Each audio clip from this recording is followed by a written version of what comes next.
Ẹ kú dédé àsìkò yìí o. Ìròyìn bó ṣe ń lọ láti ìkànnì Àríyágalọ́ TV. Soludo ti fòfin de ìwàásù aláriwo ní àwọn ọjà Anambra.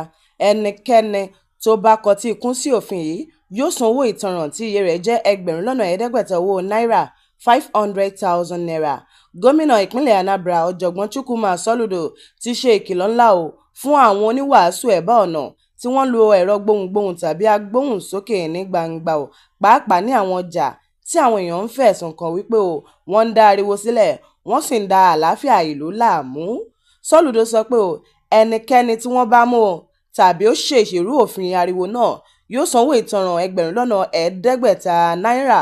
Fọ́nrán kan tó ń jà ròyìn lórí ayélujára ní ọjọ́ Sátidé, ọjọ́ 8 oṣù kẹta ọdún 2025 ń ṣàfihàn ibi tí gómìnà ti ń kìlọ̀ fún oníwàásù òpópónà kan nínú ọjà wípé kó yé da àwọn ọlọ́jà láàmú pẹ̀lú ìwàásù rẹ̀. Ó gba oníwàásù náà ní ìmọ̀ràn pé kó lọ wàásù nínú ilé ìjọsìn tàbí kó gba pápá lọ láti ṣiṣẹ́ ìyìnrere. Àwọn tó bá nífẹ̀ẹ́ sí yóò wá sí ibẹ̀ o. Soludo ń bá àwọn ọlọ́jà sọ̀rọ̀ nínú ọjà Ọ̀chanja ní Onitsha.